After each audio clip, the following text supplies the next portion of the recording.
Bienvenido una vez más a su programa Perspectiva, programa donde estamos tocando temas de interés social. Y sabemos que ha hecho este su programa suyo. Gracias por estar con nosotros. Este es Irving Figueroa y estamos acompañados del doctor Marcos Vélez y, como de costumbre, el doctor Aquiles Fuenmayor. Y hoy en un tema muy interesante, la violencia cultivada y reforzada. Bienvenidos. Gracias. Saludo muy especial a nuestra gente hermosa que ya ha hecho de este programa su preferente a esta hora y en este tiempo, en donde quiera que nos sintoniza. Para mí es un honor siempre compartir con ustedes. Vamos a estar hoy conversando, departiendo con el doctor Marcos Vélez, quien es decano auxiliar de la Universidad de Artes Plásticas y también ha sido profesor de varias otras instituciones, y a pesar de verse muy joven, es porque es joven, pero además de eso ha podido aprovechar bien su tiempo. Doctor Marcos Vélez. Marcos es mi amigo y de mucho tiempo hemos hecho ya programas de radio y para mí es un placer tenerte aquí. Qué bueno que podamos compartir el tema de hoy, que para mí es tu tema. Mira, gracias Aquiles y Dios bendiga a todas las personas, ¿verdad?, que nos están viendo. Para mí es una bendición el poder estar aquí contigo. Sabes que hemos compartido en muchas ocasiones en radio y fuera de ella, y me parece que es una buena oportunidad compartir en esta ocasión por televisión con mi hermano y que podamos estar con esta teleaudiencia, ¿verdad?, que va a estar con nosotros abordando este tema de la violencia y de la paz. Así que yo creo que es un buen momento, especialmente como vive Puerto Rico en este momento. Yo creo que es una buena oportunidad para nosotros poder tocar temas que son de gran importancia para nosotros y que no debemos pasar desapercibidos. No solamente vamos a estar tocando el entorno que corresponde a Puerto Rico, como ustedes saben, nuestra audiencia es una audiencia internacional y estamos llegando a toda Hispanoamérica e incluso más allá, gracias a lo que es la internet nos lo permite. Siempre digo que me gusta compartir con gente joven centrada, porque me da esperanza. En mi época, ya la época que estoy viviendo, me dice que no he hecho nada malo, que lo que he hecho es bueno, porque hay otras generaciones que vienen tomando el batón. Bueno, yo quisiera comenzar este programa, Irving y Marcos, con unas palabras de un insigne pensador. Yo diría que el filósofo más ilustre que haya tenido Puerto Rico, ¿no? En definitiva. Eugenio María de Hostos dijo: debajo de cada epidermis social late una barbarie. Así, por ese contraste entre el progreso material y el desarrollo moral, es como han podido renovarse en Europa y América las vergüenzas de la guerra de conquista, la desvergüenza de la primacía de la fuerza sobre el derecho, el bochorno de la idolatría del crimen coronado e omnipotente durante 20 años mortales en el corazón de Europa, y la impúdica del endiosamiento de la fuerza bruta en el cerebro del continente pensador. En pocas palabras, en una frase, se dicen cosas tan profundas. La violencia endiosada, omnipotente, así la veía Hostos en su época, ¿no? Estaba hablando de la época de la guerra y de la posguerra, Segunda Guerra Mundial. Ahora, estamos viviendo momentos críticos en este instante. ¿Crees tú que pudiéramos estar hablando de una verdadera cultura de guerra? Mira, la guerra es algo que ha acompañado a la humanidad. Nosotros no podemos perder de perspectiva que la guerra es un fenómeno desgraciadamente humano, porque la historia de la humanidad, yo soy historiador e inevitablemente uno estudia todas las guerras de la humanidad. Yo no puedo recordar un momento en la historia de prácticamente ningún continente que haya estado ausente de guerras. Podría ser que en algún momento, en algún periodo corto de años, no haya habido una guerra declarada, pero está el ambiente preguerra, el ambiente posguerra, que son ambientes de guerra igualmente. Así que la guerra es un fenómeno humano que desgraciadamente nos ha acompañado a lo largo de la historia, y a través de todo ese desarrollo de la guerra, desgraciadamente, como el ser humano ha dedicado tanto esfuerzo hacia la guerra, hemos perfeccionado el arte de la guerra.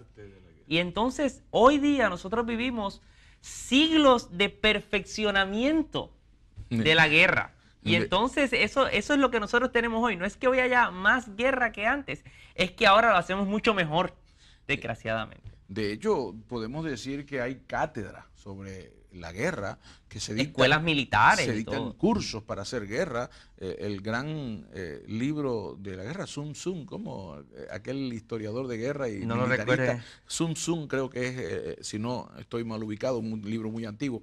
Estamos hablando de que la guerra está presente. ¿Y no pudiéramos decir entonces que la guerra está presente en el corazón del hombre? ¿Que es prácticamente una consecuencia de su propia guerra interna?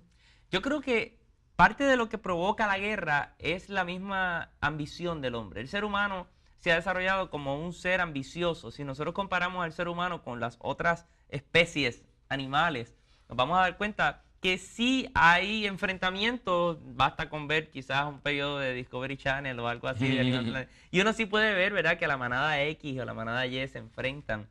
Pero el fenómeno humano es que la ambición de querer alcanzar más, alcancé tal territorio, ahora quiero el otro, dominé tal población, ahora quiero la otra, tengo tanto poder, ahora quiero acumular más poder. Eso es lo que está dentro del corazón humano y eso es lo que lleva generalmente a que el ser humano declare guerras.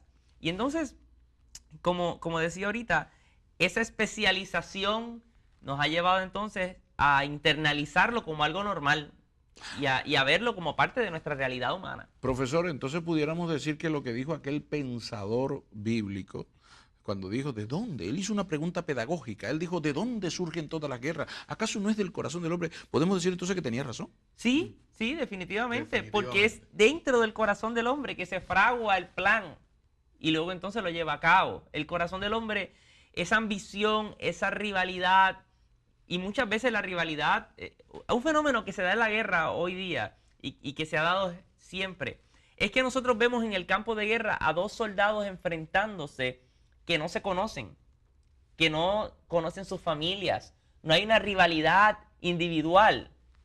Diríamos incluso ni real. No, ellos llegan allí por orden, porque hay una meta. Yo tengo que ir a eliminar al contrincante, pero ese contrincante yo no lo conozco, no hay una relación, no hay un odio, no hay un sentimiento más allá de lo que yo he tenido dentro de mi subconsciente por tiempo de que es parte de mi realidad tener que hacerlo. Así que es curioso porque ese deseo del hombre ambicionar más lleva a tener la guerra como algo casi disciplinario y entonces lleva al soldado como parte de su trabajo a hacerlo. Y en realidad lo que ha hecho el líder es que ha introducido dentro del corazón de esa gente que la guerra es necesaria, es normal, y que lo lleve incluso a cometer violencia en contra de un ser humano que no conoce, que no odia y que ni siquiera ha tenido la oportunidad de odiar. O sea, que carece de raciocinio.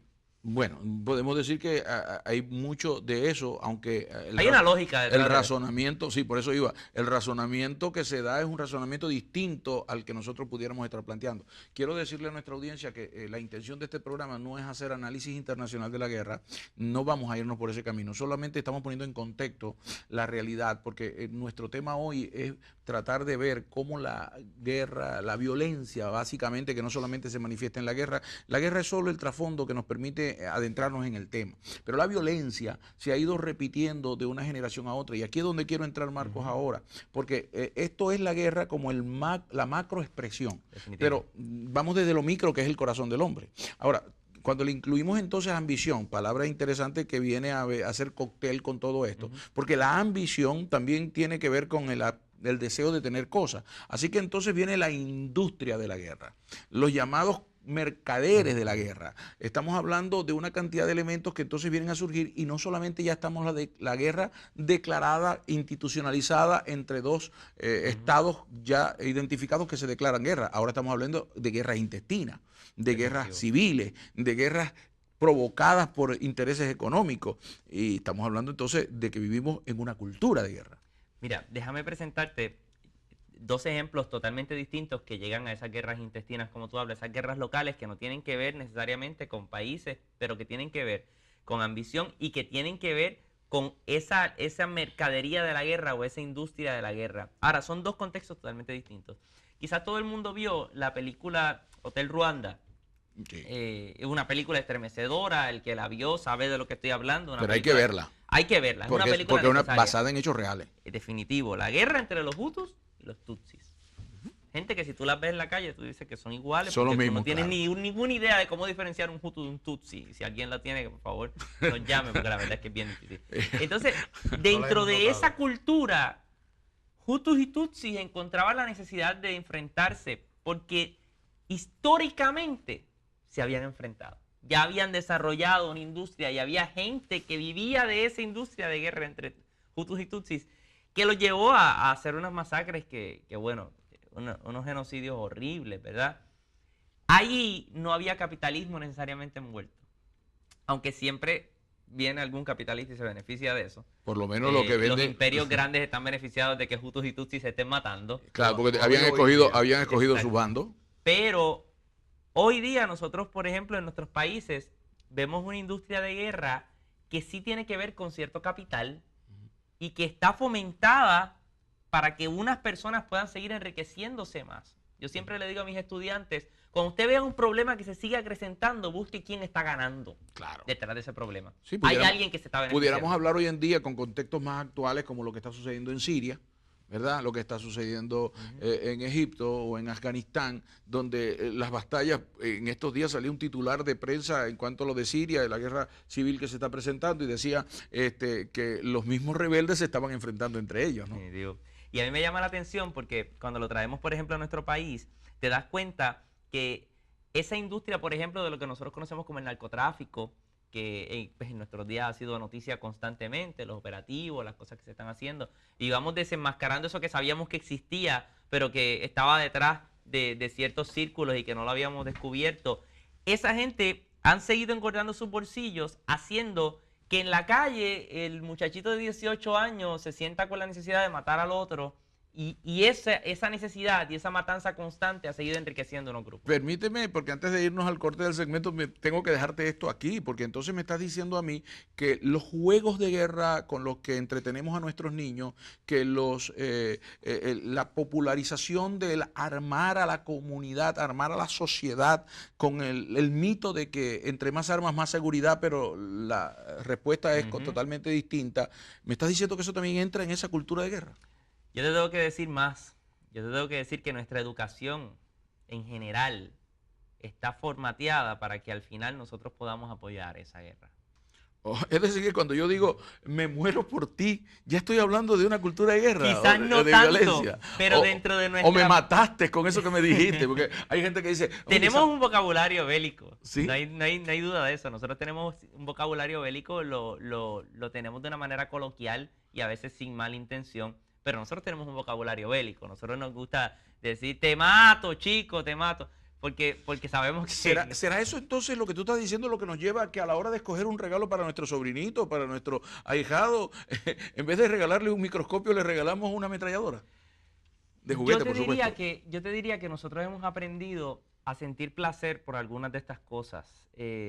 Hay cierto placer cuando yo veo razones detrás de la violencia. Cuando yo veo una película donde la trama va generando ciertas razones para que al final el protagonista pueda agarrar una pistola y empiece a matar un montón de gente, yo que estoy como espectador encuentro placer porque ya yo quería que eso sucediera. Entonces cuando yo le voy a regalar algo a mis hijos, yo no quiero que él sea el tiroteado, yo quiero que él sea el héroe de la película. Por lo tanto, ese héroe va a ser el que... Cálmate, sin violencia, sin cultura de guerra. Eso es otro tema que nos podríamos tratar como 2 programas más.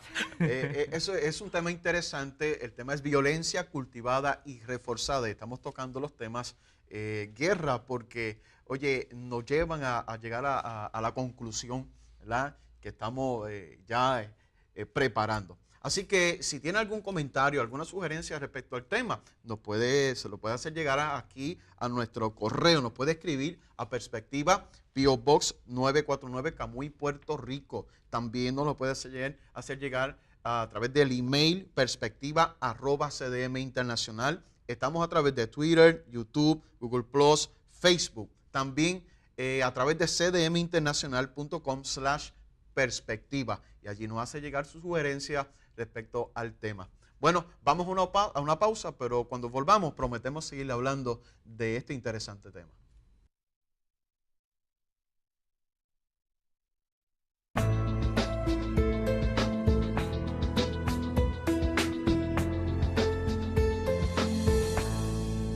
Bueno, nuevamente aquí en su programa Perspectiva, tocando el tema de lo que es la violencia cultivada y reforzada. Para los que estuvieron con nosotros en el segmento anterior, estábamos hablando de lo que es la guerra. Estamos con el doctor Marcos Vélez y doctor Aquiles. ¿Cuál sería entonces la pregunta para esta sección? Tenemos que ir, por supuesto, a contrastar, porque la idea nuestra no es dejar lo negativo adelante, sino que lo ponemos solamente para que pueda servir de trasfondo y nos haga entender lo otro.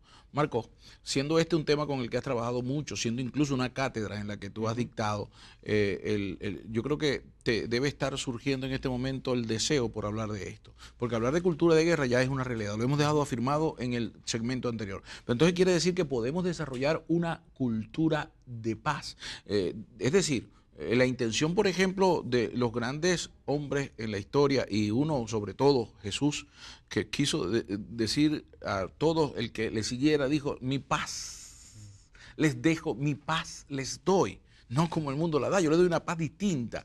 Y vemos como imitadores o por lo menos seguidores, el caso de Martin Luther King o más anteriormente de Mahatma Gandhi, que son los ejemplos icónicos en nuestra cultura, ¿no?, de la paz. ¿Puede desarrollarse una cultura de paz? ¿Puedo trabajar yo como padre en una cultura de paz en mi hogar? Nosotros como pastores podemos trabajar en una cultura de paz en nuestros templos. ¿Los comunicadores pueden trabajar con una cultura de paz? Y lidiar con esa idiosincrasia que ya traemos. Sí, contrastar contra una cultura de guerra. Mira, hay dos componentes aquí. Está el componente individual, familiar, y está el componente como país macro, ¿verdad? Podríamos cubrir los dos brevemente.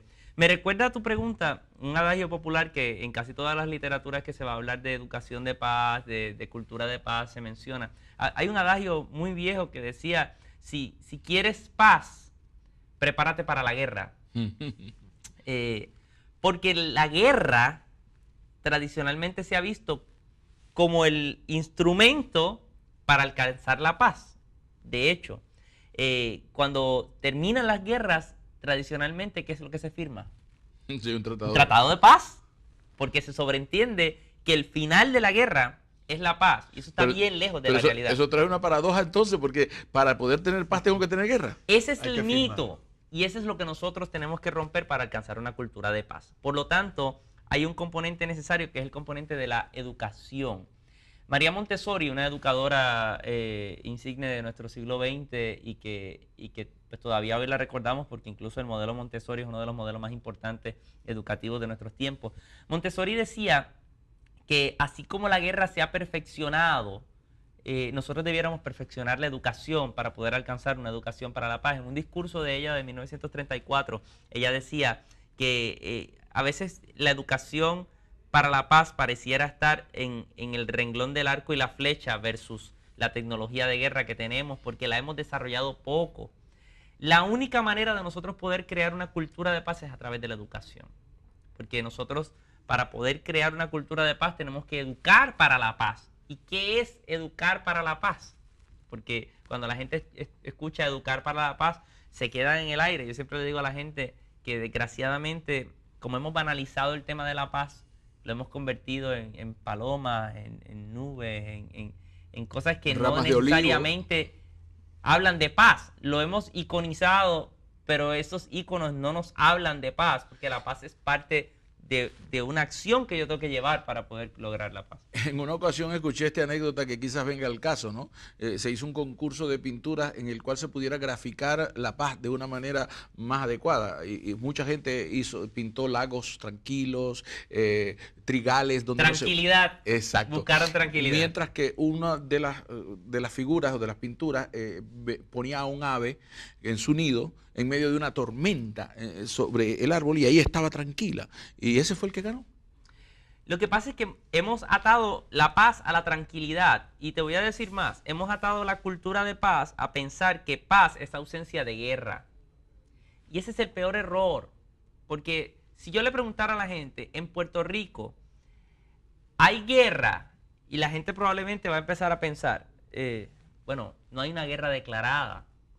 No hay... no contra un país, por lo menos. No hay contra un país. Y dentro del país no sabemos exactamente cuáles son los bandos. Así que hablar de guerra se nos puede hacer... Y la gente me va a decir, bueno, en las calles hay guerra.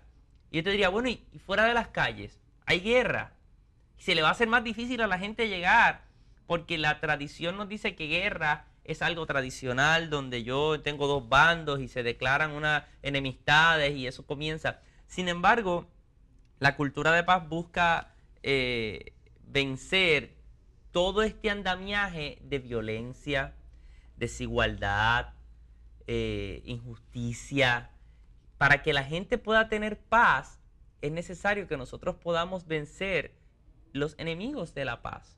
Te detengo ahí y no le quites el dedo al renglón porque vamos a seguir hablando de este tema, ¿no? Pero tú estás diciendo enemigos de la paz.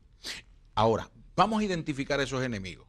Porque si yo observo con cuidado, me voy a dar cuenta de una realidad que estoy viviendo. Hay un lenguaje de guerra o de agresión en los medios de comunicación.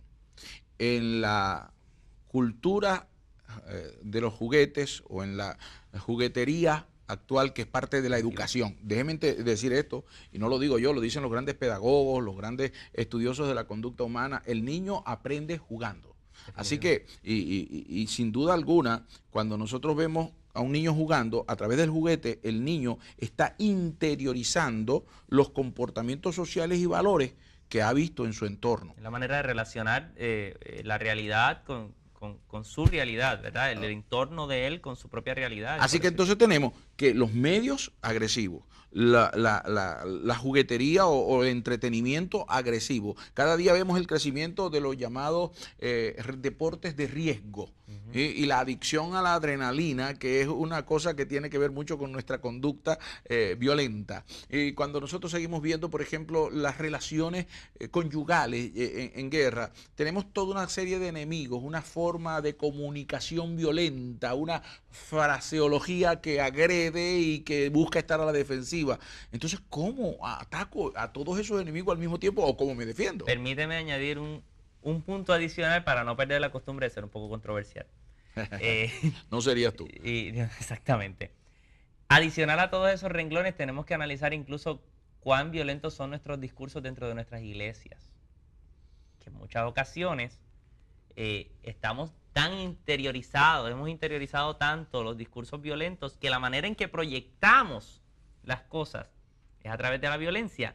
Y además de eso, nosotros dentro de la Biblia tenemos un sinnúmero de historias que su naturaleza es violenta. Y cuando nosotros vamos a trabajar esas historias, nosotros tenemos que ver cómo nosotros nos acercamos a esa violencia intrínseca que está ahí. O sea, David mató a Goliat. O sea, hay una serie de cosas que están ahí. Nosotros, ¿cómo nos acercamos a eso? Fíjate una cosa, que la Biblia muchas veces ha sido tomada de la forma que ella no se ha querido presentar. Definitivo. Porque ella en ninguna parte de la Biblia exalta el hecho de la muerte o de la agresión como un beneficio. Ni de la violencia. Es como una consecuencia de situaciones. Estamos de acuerdo. Es parte de una historia. Por eso digo la manera en que nos acercamos a. Exacto. Porque en muchas ocasiones, por ejemplo, para poner la historia clásica, David y Goliat, ¿verdad? Y nos enfatizamos en el momento en que David agarra la onda y le da vueltas y vueltas y vueltas y le tira la piedra y la piedra choca en la cabeza. O sea, ahí, si la historia depende de eso o no. Claro. La historia depende de eso porque fue la manera en que pasó. Pero hay una historia más grande, hay una línea principal. Dios está dándole la victoria. Pero ¿era ese el método que quería Dios? ¿Era eso lo que quería finalmente Dios? Por eso Dios en ningún momento ordena el método, claro. Dios le da la victoria. Y hay una línea principal, es que Dios le iba a dar la victoria a este pequeñín en contra de aquel gigante que representaba oprobio para el pueblo. Pero lo que voy es que nosotros en muchas ocasiones nos enfatizamos nosotros mismos por lo que dije ahorita, porque nuestra mediatización de la cosa, hemos hecho casi a nuestra manera de presentar las cosas otro protagonista más de película, y pues claro, tiene que haber una trama interesante y lo que hacemos es que convertimos la violencia como la protagonista de la historia cuando no debe ser así. Y fíjate, tenemos un ingrediente emocional. Culturalmente tenemos que decir que esto está siendo cada día inflado, ha sido propulsado. Tengo algunos datos aquí. Hoy en día se calcula que un joven promedio a los 18 años habrá visto 200.000 actos de violencia a través de la televisión, incluyendo 16.000 asesinatos. Esto lo dice la American Medical Association. También dice la Asociación Psicológica de los Estados Unidos que al concluir la escuela primaria, un niño habrá visto 8.000 asesinatos y 100.000 actos de violencia. Tiene que afectar de alguna manera. Peor aún, muchos de ellos habrán participado de eso porque juegan juegos electrónicos, juegos de video, donde ellos son los que prácticamente cargan el arma. Es parte de la interiorización de yo soy el soldado que está... El otro día yo fui donde un muchacho de 14 años, le digo que tú estás jugando, me dice estoy jugando Call of Duty, que es uno de los juegos que probablemente el juego más vendido, genera billones de dólares al año por la cantidad de juegos que se venden. Y yo le digo, ¿y qué es lo que tú acabas de hacer? Bueno, acabo de tirar una bomba para que toda esta gente se mueran. El escenario era las favelas de Brasil. Hablando de Brasil, precisamente, tengo que llevarte porque hay una noticia que sale hace poco que dice que en Brasilia se puso en vigor recientemente una ley que prohíbe la fabricación y distribución, además de venta, de cualquier tipo de juguete bélico. Una medida adoptada para contribuir con la reducción de los índices de violencia en el país. Brasilia se ha convertido así en la primera ciudad brasileña en adoptar una prohibición de este tipo, mientras el Congreso debate un proyecto de ley que llevaría la misma restricción a todo el país. Decisiones similares se han tomado en Colombia, un país altamente dañado por la violencia, y Venezuela también afectado por esta. Reconocen en el mundo entero que esta forma de llevar nosotros la cultura de la guerra tenemos que enfrentarla de alguna forma. Hay que enfrentarla. Hay que enfrentarse a los que venden esos juegos. Y eso es enfrentar capital. Cuando uno enfrenta al que vende, al que produce, te vas a enfrentar a quien está generando dinero con eso, y por lo tanto, esa es una de las razones por las cuales en nuestros países no se practica el ir en contra de estos juegos, porque ir en contra de estos juegos es ir en contra de algunas cuentas de banco, y eso es una realidad. Sin embargo, yo quisiera rescatar la pregunta inicial que tú me haces de cómo nosotros construimos esa cultura de paz. Yo quisiera rescatar el término shalom, que aparece en nuestra Biblia, que aparece en el Antiguo Testamento, porque yo creo que si hay un término que explica bien la cultura de paz, es shalom. Shalom era la idea de Dios, y es la idea de Dios, de cómo el pueblo puede vivir una cultura de paz.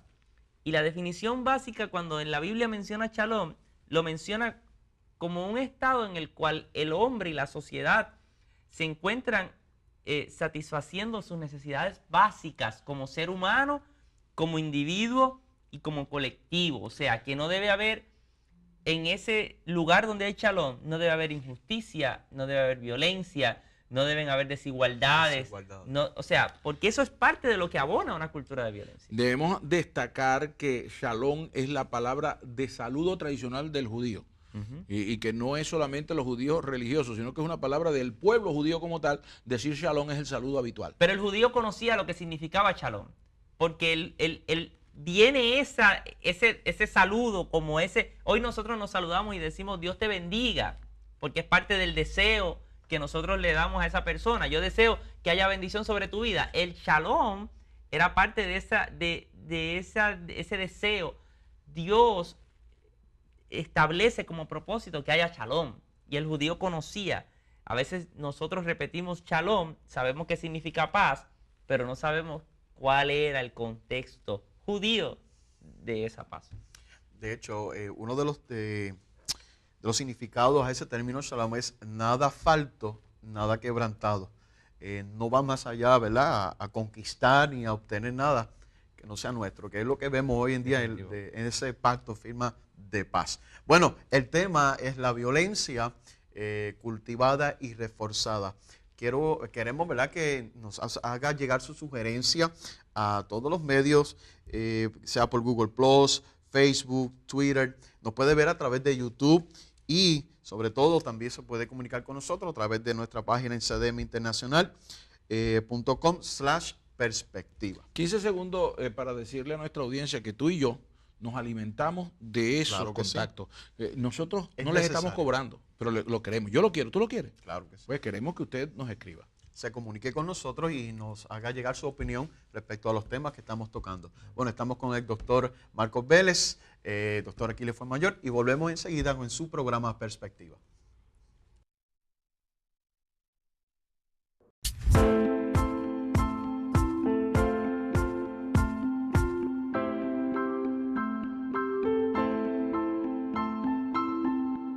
Bienvenido nuevamente a su programa Perspectiva. Aquí estamos, doctor Aquiles Fuenmayor, doctor Marcos Vélez, este servidor Irving Figueroa, y estamos hablando de lo que es la violencia, y estamos tocando el trasfondo de lo que es este fenómeno social.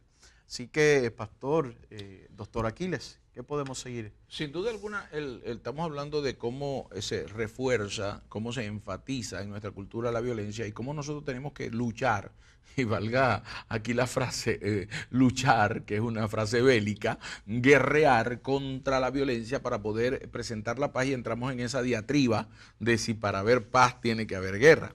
El hecho es que en este momento la guerra que estamos librando es una guerra con armas distintas, ¿no? Y el arma de guerra destruye, el arma de paz construye, edifica.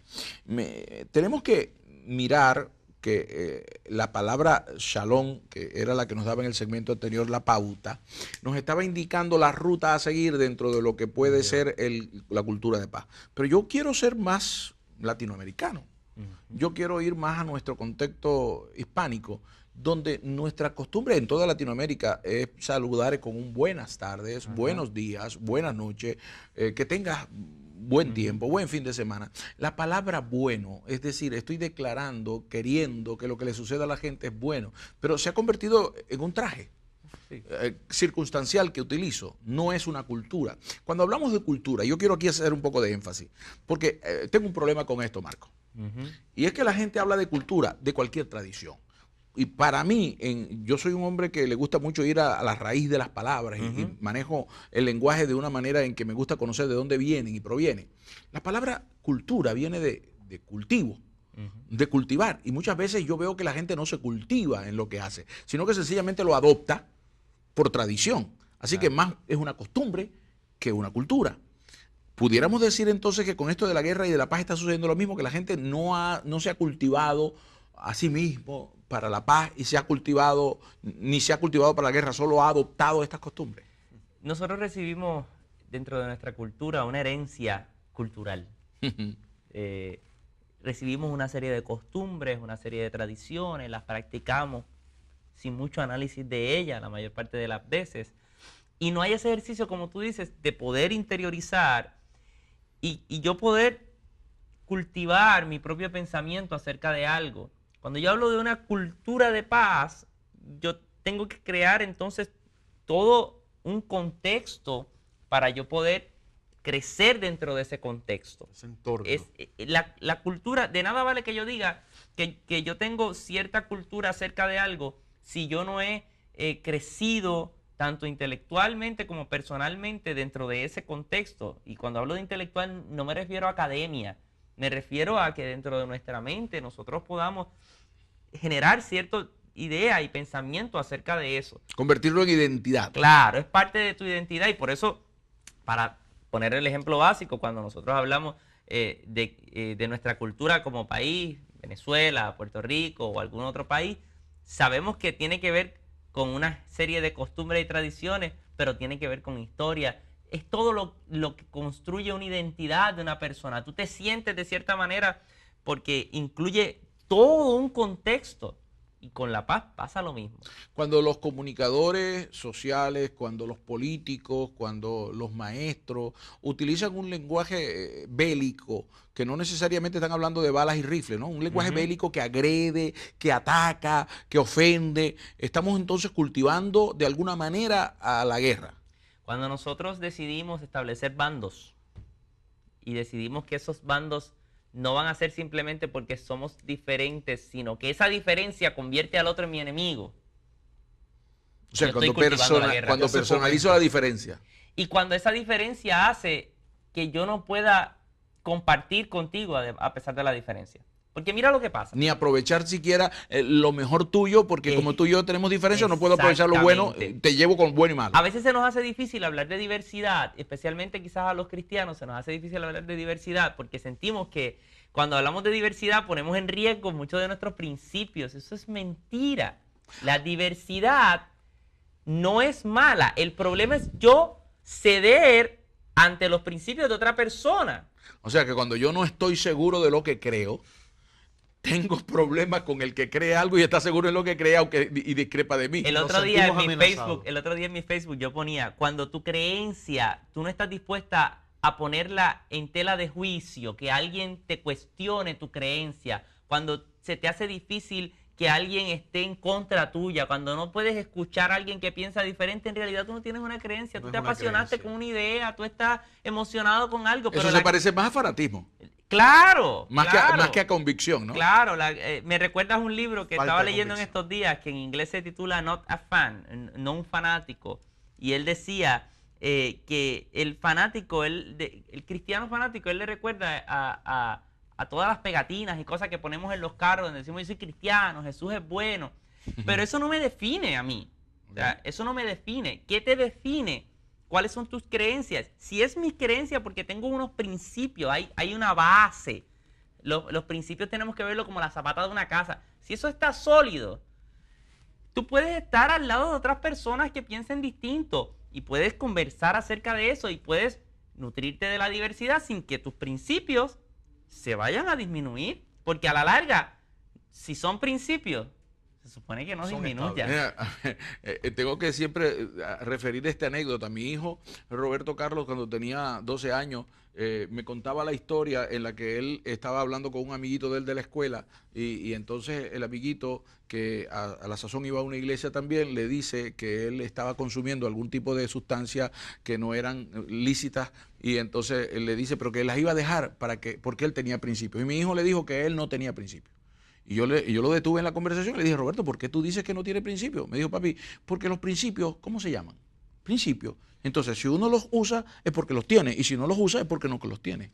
Definitivo, definitivo. Mira, déjame traer esto un poco más a lo práctico, porque con esto de la paz corremos el riesgo muchas veces de quedarnos en lo filosófico. Sí. Y entonces, uno de los problemas con la paz es que muchas personas llegan a mi salón de clase y me dicen, profe, esto es como un poco utópico, o sea, ¿de verdad podemos crear una cultura de paz? Y bueno, si se pudo crear una cultura de guerra, yo creo que podemos luchar por una cultura de paz. Quiero traer una cita de un autor que se llama Brian McLaren, porque él habla de lo que es nuestra labor evangelística como cristianos y también habla de todo lo que es el contexto social. Y él dice, la cita está en inglés, voy a hacer una traducción libre para no complicarnos. Y dice, el evangelismo no se trata de reclutar refugiados de la tierra al cielo. Se trata de reclutar revolucionarios que estén dispuestos a, con compasión, llevar el bien y la sanidad del cielo a toda la crisis que hay en la tierra. Hay una figura bíblica, y este programa ha estado bastante envuelto en lo bíblico, porque quizás que la paz es bíblica. Exactamente, yo creo que es una del asunto, pero fíjate esto, ¿no? Y que la mayoría de los que nos están viendo son cristianos de alguna u otra denominación, pero lo son. Entonces, hay una figura bíblica que viene a mi mente. Vienen unos soldados a atrapar a Jesús. Uno de los seguidores de Jesús saca una espada a defenderlo. Jesús le dice, no, no es así. Guarda eso. Si yo quisiera, llamaría a todos los soldados que tengo a mi disposición, miles de millones. Claro. Los traería aquí ahora mismo, pero esta no es la forma. Yo quiero establecer una cultura de paz. Creo que ese era el inicio. Claro. Y me parece que es necesario que nosotros lo transfiramos a eso porque nuestra función como ciudadanos, como cristianos, como personas que quieren hacer el bien, es que nosotros podamos ir construyendo las bases de la paz. Y como yo decía ahorita, las bases de la paz están basadas en que, valga la redundancia, en que nosotros podamos eliminar de nuestro discurso, de nuestra manera de vivir, todo lo que tiene que ver con injusticia, todo lo que tiene que ver con desigualdad, todo lo que tiene que ver con tribalismos. Que a veces con la regla de oro de todo lo que quiero que los hombres hagan conmigo, debo hacer yo con ellos. Por eso. Y entonces, ¿cómo yo transfiero eso a nuestra realidad? Me pregunto yo entonces en este punto, porque tenemos que ir haciendo ya conclusiones, pero me pregunto yo en este punto, aplicando eso en la mínima expresión, que sería mi relación familiar, yo creo que podría haber resultados inmediatos, pero alguien tiene que comenzar. Me parece a mí lo clave. Definitivo. Yo creo que tiene que haber, en primer lugar, una reconciliación, de que nosotros podamos, dentro de nuestra familia, nosotros podemos tener claro que nuestra relación es algo que debe fluir. Y cuando nosotros empezamos, la familia tiene una jerarquía básica y esa jerarquía no debe ser alterada. Pero esa jerarquía no debe ser imposición, no debe ser violenta, no debe ser humillante, no debe ser despreciante. Perdería su esencia como familia. Claro, pero entonces muchas ocasiones vemos que las personas, para poder establecer su jerarquía familiar, la hacen a base de la fuerza, a base de la violencia, a base del desprecio, a base de la humillación. Y eso lo podemos ver también en nuestra sociedad. Nosotros tenemos personas que tienen problemas económicos, personas que no han tenido, ¿verdad?, un buen acceso a la educación, personas que no han tenido una buena base para poder, ¿verdad?, construir una vida que les pueda satisfacer en sus necesidades básicas. Y esa gente que están en necesidad, a veces se ven rivalizados por los otros que están acomodados. Y es lo mismo. Fíjate, hay una cuestión importante en todo esto que tenemos que destacar. Lo mencionaste en varias ocasiones y nos referimos a lo que es el discrimen. Hablamos del discrimen y muchas veces no nos damos cuenta que nosotros también discriminamos. Y el problema con el discrimen es que es parte de la violencia. Es aquel que no sabe manejar la autoridad, el poder, la posición de privilegio que le han entregado en relación con aquellos que están por debajo de él y que son vulnerables. Yo creo que tenemos que tocar eso en el último segmento que nos corresponde, porque para concluir es necesario entender que la paz es por sí misma y existe por sí misma fuera de la violencia. Pero que es como el día, que cuando existe, la oscuridad se aparta. Muy bien. Estaba meditando en lo que es, ¿verdad?, empezar desde el hogar. Esas diferencias hay que corregirlas para que entonces la sociedad se refleje lo que deseamos y lo que queremos. Este es su programa Perspectiva. El tema es la violencia cultivada y reforzada. Cuando volvamos, daremos, ¿verdad?, culminación a este tema, pero queremos, ¿verdad?, que esté con nosotros y que nos pueda comunicar a través de los medios sociales, Facebook, Twitter. Puede entrar en CDM Internacional/Perspectiva y opinar respecto al tema. Vamos a una pausa y volvemos enseguida.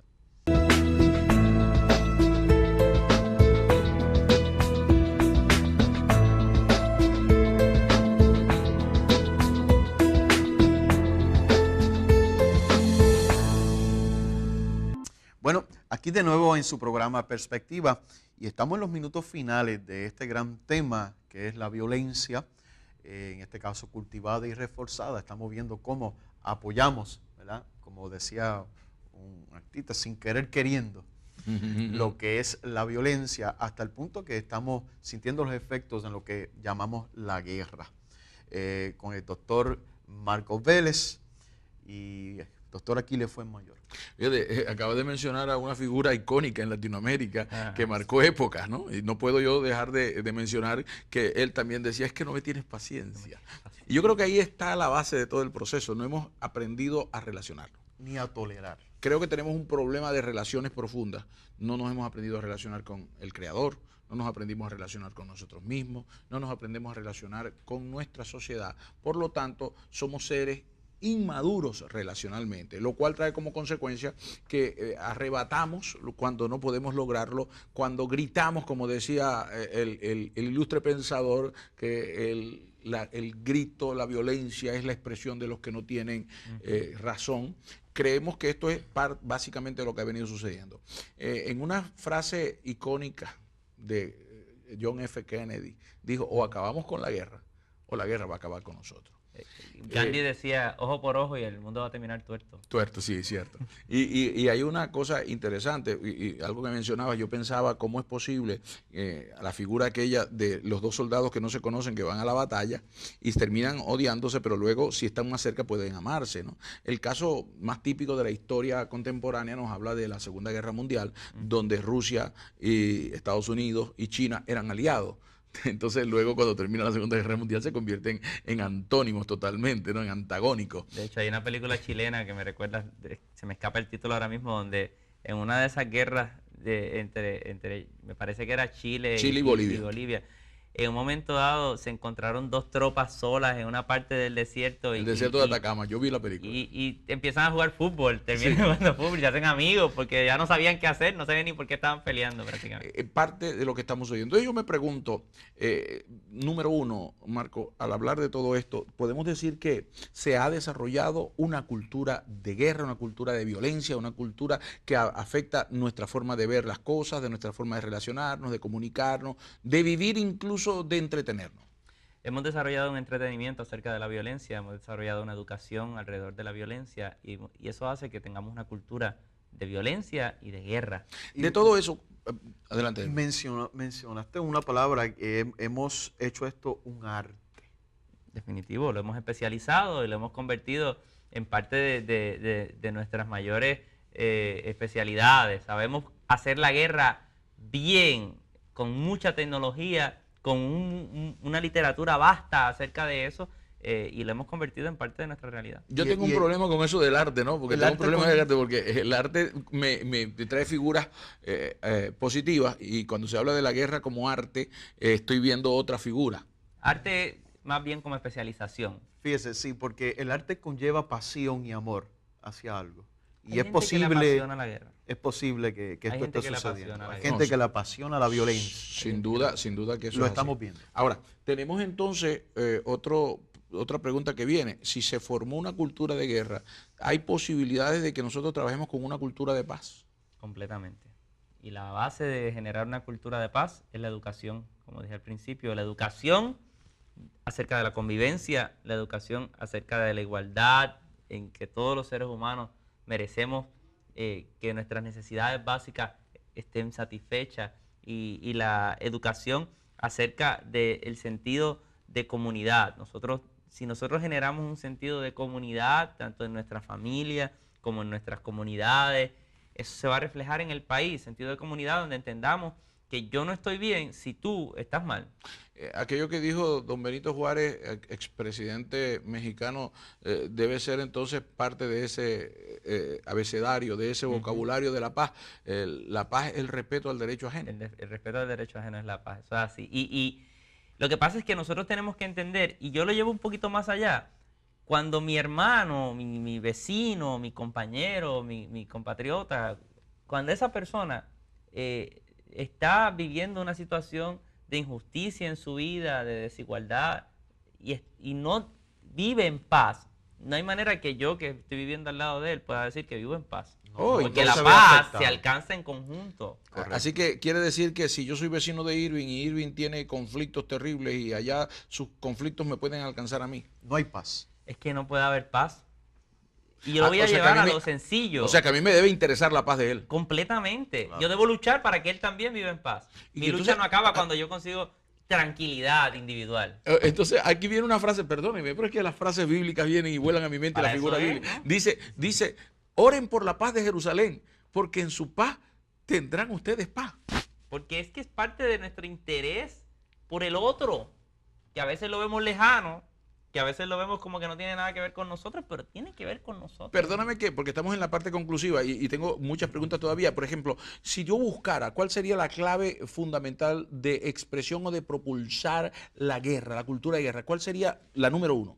La que tú verías como la principal causante de generar la cultura de guerra que estamos viviendo. Individualismo. Individualismo. ¿Y cuál sería entonces el primer paso que yo debería dar para empezar a trabajar por una cultura de paz? Hacer lo contrario, en vez de vernos como individuos, vernos como colectivo. Muy bien.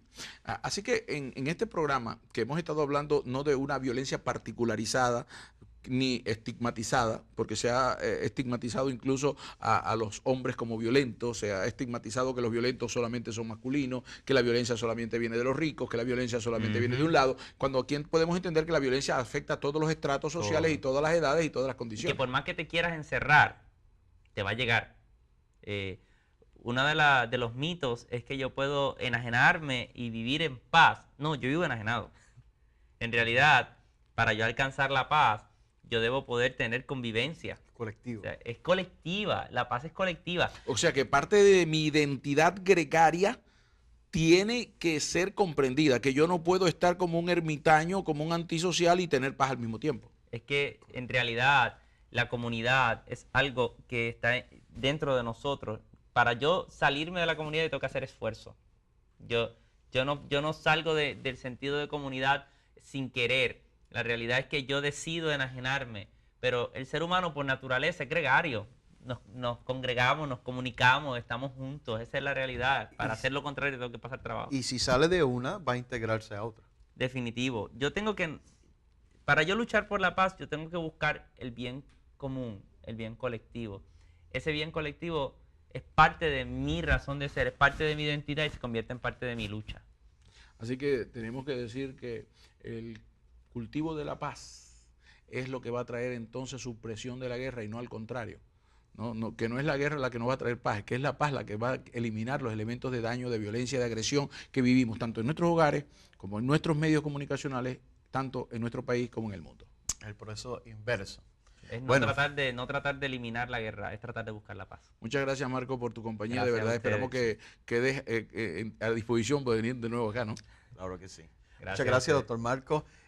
Bueno, hemos llegado al final de nuestro programa Perspectiva, el tema violencia cultivada y reforzada. Acuérdese que puede comunicarse con nosotros, hacernos llegar su sugerencia, su opinión a través de los medios sociales, Facebook, Twitter, puede vernos a través de YouTube, entrar a cdminternacional.com/perspectiva o escribirnos al P.O. Box 949, Camuy, Puerto Rico, 00627. Bueno, este ha sido su programa Perspectiva. Gracias por estar con nosotros nuevamente.